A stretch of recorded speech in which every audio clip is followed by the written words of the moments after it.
If you're struggling with maintaining the code base of your React documentation or React application, this session is the solution. If you are getting miserable with maintaining your documentation of your React application, this session is the solution. And if you're feeling burdensome in maintaining custom documentation sites for your application, this very session is the solution. So with that said, let's get started. Quick introduction about your host before starting. This is Sankalp Swami, Node.js developer from India, and I do write articles on JavaScript and Node.js in my free time.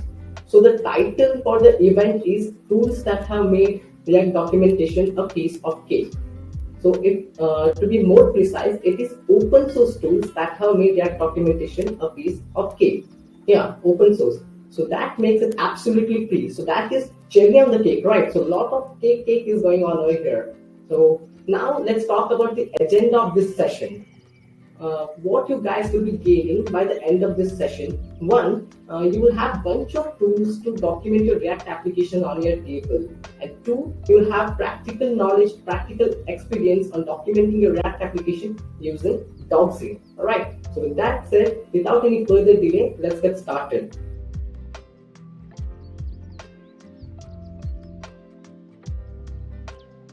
What is open source? And whenever I'm being asked this question, I have the same answer every time. What is that answer? You want to know what the answer is? So the answer is, alright, let me explain you guys. You guys know Abraham Lincoln, right? And his definition for government as well. So it is something like, government of the people, by the people and for the people. In the same way, open source is really very similar to that of Abraham Lincoln's definition for government. So I can define open source something like, open source project is a project of the developers, by the developers and for the developers, right? So there are many definitions on the web if you go for, but this is the most basic form of definition which we can use for open source projects. All right.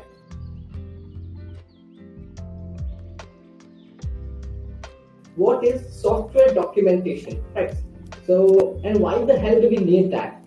My dear friends, software documentation is one of the most important part of development life cycle. Reliable documentation for your application is must, and actually if there is no documentation, we consider the software is incomplete. So what is software documentation? It is nothing but documenting all the aspects of your application, like it could be of product documentation or code documentation. Product documentation would be more like, how to use that particular product. And at the same time, code documentation will be about the code base, right? So why do we need them? So imagine a situation, my dear friends, where you're working in a company and senior most developer of your company suddenly decides to stop working for you. So just imagine how difficult it would be for new developers to get onto the code, right? So this itself explains or states how vital, how important software documentation is, right?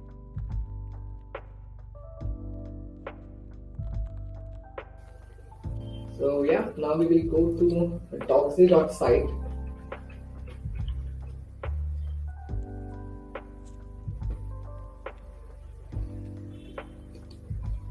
So before starting what Dogsy is, I want you guys to start installing the required dependencies for working practically on Dogsy. So if you're using yarn, go with this command, and if you're using npm, you can go with this command. So it's pretty much simple. Just open your terminal, Ctrl-Alt-T, and just create a directory wherever you want, and just paste this command. Because it will take bit time, and in the meantime I will take an overview of what Dogsy is and what kind of problem it is trying to solve here. Alright, so please start downloading or installing your npm dependencies. Right.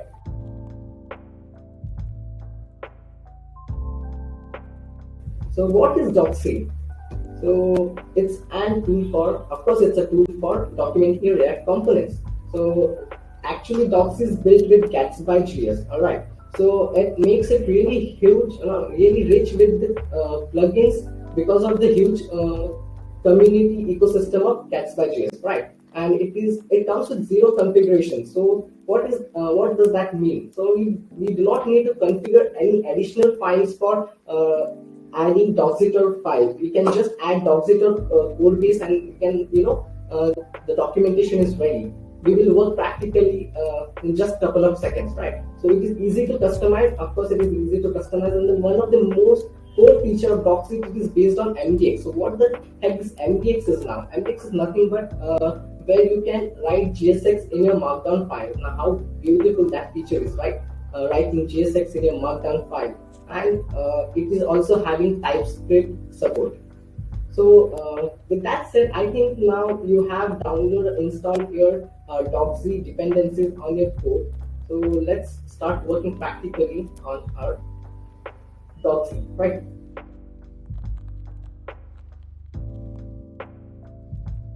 So I'll just open your any of your code editor. You will have once you install, you will have these many files. One is Doxy, of course, and other is Node modules, because you have installed React and React DOM. I want you guys to create two new files. That is, one is button.js and one is index.mdx. I have installed it already, so I have created these files previously. And next, what we'll be doing is we'll go to documentation side of Doxy, right? So you know what is the best tutorial for that particular script? It's documentation, of course, because no one can, nowhere else you can get the information about that particular tech stack other than documentation, right? So once you're in documentation, you will get to see the package.json file, where I want you guys to paste this lines in your package.json file. It's actually, sorry, not this one. Oops, the scripts file. All right. So copy the scripts and go to your code editor, and in package.json file, please paste it. I have already pasted it, as you can see over here, because I have installed it previously, right? So now let's get started.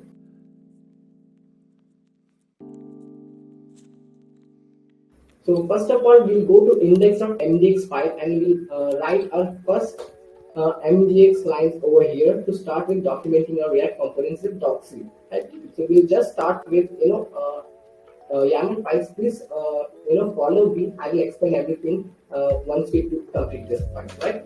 So first name, and then we'll add name for the documentation. That is, let's start with hello world, and then we'll add root. We'll keep it simple, and we'll complete the YAML file. So it is YAML syntax, alright, it's a YAML syntax, and then we can start writing our markdown syntax using hashtag hello world, and let's save it. Once you save that, we open our terminal, and you're supposed to just type the command npm run doxy :dev. Alright, once you hit this command, it will build the component and our documentation site will go live. Alright, so once it's live, we will go to localhost and just refresh the page. As you can see, hello world has printed over here. Right, so let's play around with this. We'll add few more lines in our index.mdx file. For example, let's add hashtag is nothing but h1 tag, right? H1 header kind of tag. So if we take two hashtags, then it's h2. So let's write something like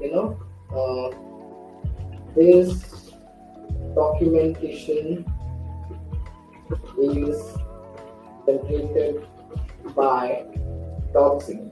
Let's save it and recheck on our browser and refresh the page.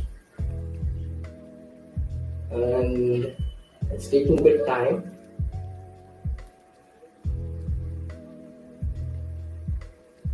As you can see, this is documentation generated by Doxy, right? So this is how cool it is. So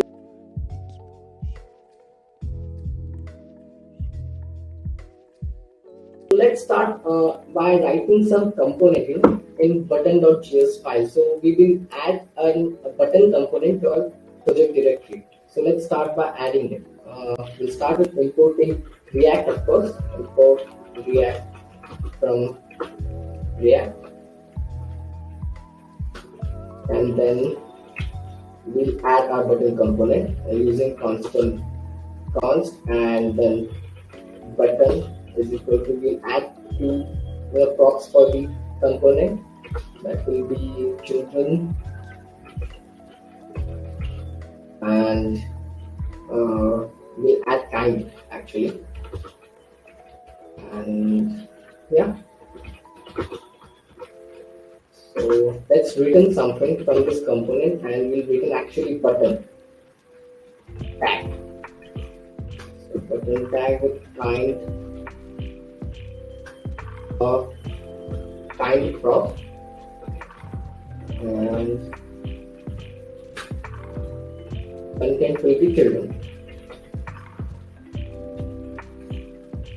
Alright, so let's export it so that we can use this in our markdown file. Right, so now we are actually working on using JSX in our markdown file, and for that reason we are creating our button component. Right, so let's export our button component so that we can use it in our markdown file. Right, so export button.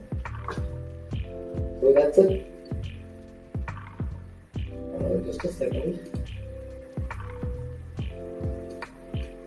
Alright, we use something else. And yeah, we have exported our button. So let's import it in our markdown file using import, curly braces, button, and from button. Right. So now we will add JSX in our markdown file. So how do we do that? Let's see. Just go to the last of the line and start writing, start adding a JSX type directly into your markdown file. That's simple it is, right?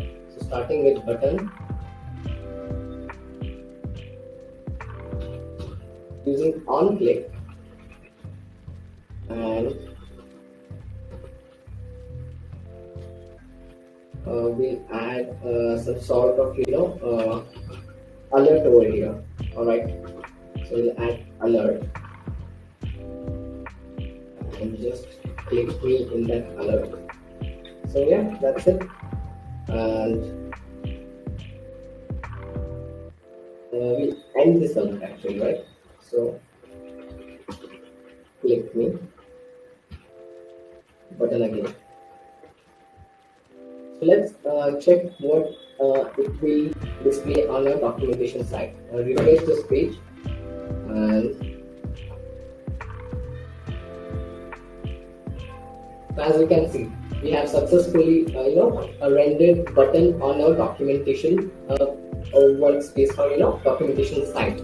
Click me button, as we have click me here, the click me button. So now we will be focusing on the special built-in components that Docsy has. So there are two kinds of special components in Docsy. One is playground component and the other is props component. So first we'll be working on playground component. So what is playground component? It is a special built-in component by Docsy where actually it renders the component, and it comes with a live editable playground under the rendered component where you can edit the code and test its efficiency live. Alright, so let's start working on playground component. Right, for that we need to import playground component from Docsy. How do we do that? Using import and playground from Docsy.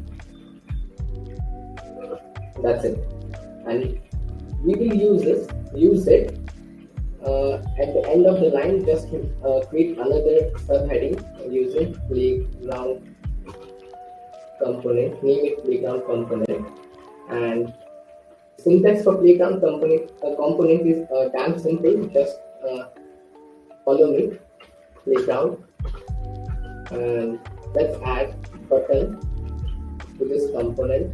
So the button is actually which we are importing it from the button.js file. Right, so button, and we'll add click me over here, and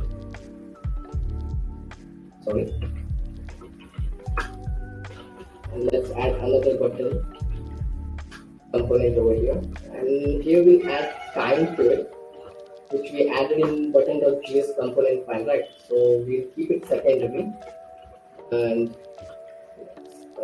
add click me again over here, click me and button again, and let's complete the playground tag components. Sorry.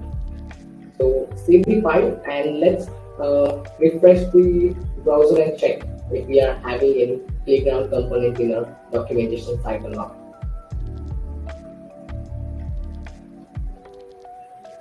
And as you can see, we are having a playground component over here, and let me show you the beauty of this component, right? So it comes with live editable code just below the rendered component. So this is the rendered component which we are seeing, and this is live editable code, the same code which we have which we wrote in the index.mdx file, right? So let's edit it to check the live editable feature of this one. So I have removed the click me, and you can see the click me has disappeared from the rendered component, right?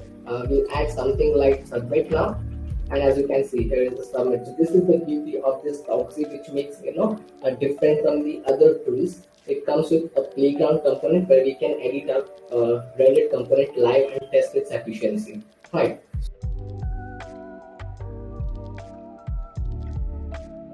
So moving on to the next special feature for Toxie, that is props component.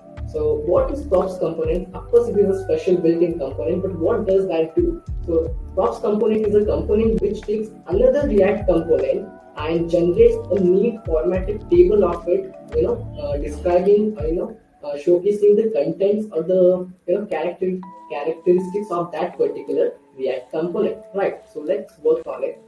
For that, we'll add few properties to our button component, right? So let's add few properties to button component. We add button dot, first we need to import key from React. So let's import it first. Import prop types. Yeah, and let's add few properties to our button component, right? So button dot prop types. So it is nothing but properties for our button component, right? So yeah, sorry.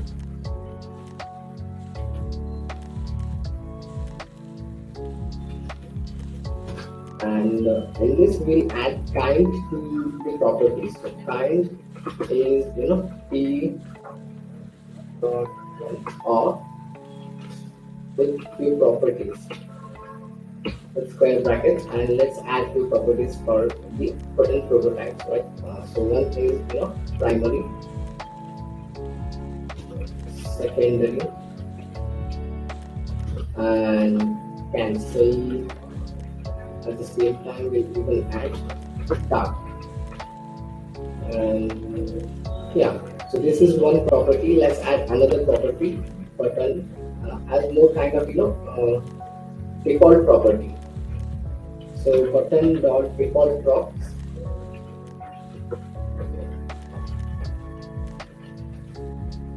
and it will be like just one time, and that is primary. So this is a default property which are adding to our button component.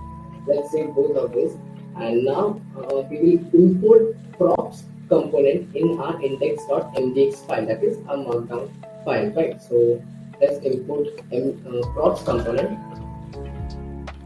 and that's it. Now we will create another section with heading of props component, and let's add props component over here using button component. Props of is equal to button. So what it does, it will take one component, that is button component, and it will check if button is having some sort of properties or not, and if it has, it will render and table for that particular button component. So let's save this file and check if it is rendering some sort of table or not. Let's refresh the documentation site and check if it works or not.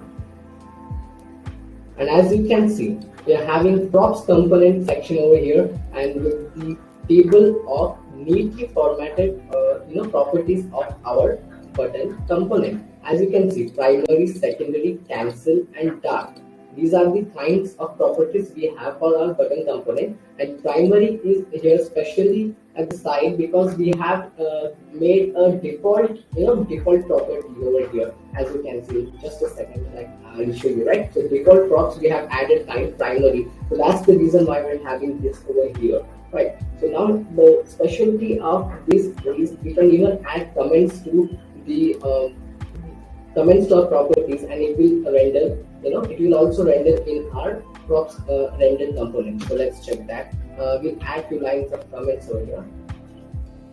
Right. So we'll add something like this is neatly formatted component. Right. So that's it. Let's check if this is rendered in our prop component on our documentation site or not. Sorry. Actually, I just sorted out that I made a small, syntax error for this prop component. So it is something like we should comment over here with this kind of syntax, right? So it's, now I can add the comment over here, like this is an. Otherwise, we can add it like this is enough description for prop component. Save it, and now you check in our browser by refreshing it, and as you can see, now we are having one arrow over here. Oh, as you can see, now we are having an arrow over here, and if we click on it, the same comment which we wrote just in the editor, right? Let's check it by changing it.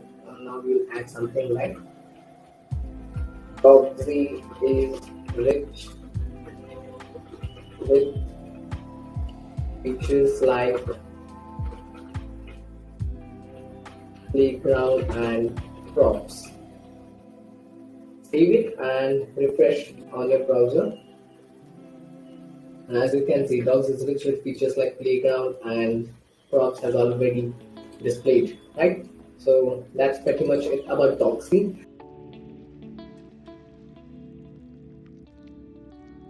Is Storybook. So what is Storybook? It's nothing but an tool used for user interface development, UI development. With Storybook, we can work on one component at a time and can develop the complete UI without any tech stack, right?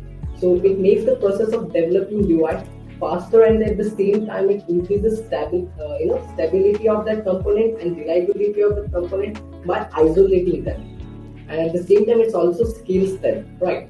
So in Storybook there is a story, right? So how do we add documentation in Storybook? There are stories for each and every single component. So in this case, now we previously worked on button component, right? So if you want to document our same code with Storybook, we need to create another file with name of button.stories.js. If you are having button component, we need to have story with name button.stories.js. If you are having form component, so we will have story for form component like form.story.js, right? Not component, sorry. It is form.stories.js, right? So Stories is having a special feature known as arcs, which is used for live editing of an argument. As the same we had props in our Doxy.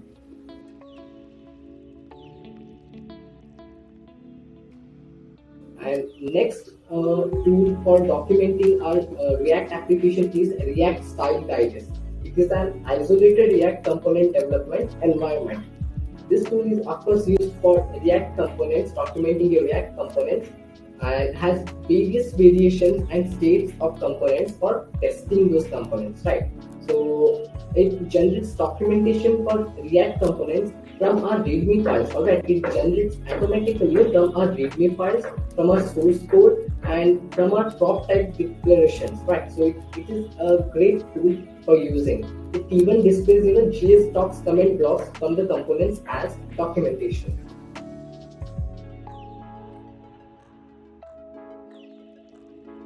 Next is bit.dev.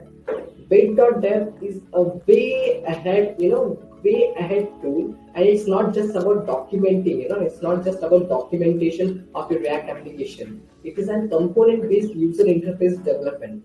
It is a platform for sharing and collaborating not just React components, but also Vue and Angular components, CSS sheets, and at the same time middlewares and modules too.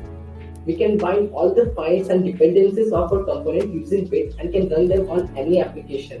It also sounds like a Docker if you're working, right. So in the same way, a component is using Bit and can run them on any application you want. How it does that? It binds all the modules, middlewares, files in a package, and we can use it on any application we want.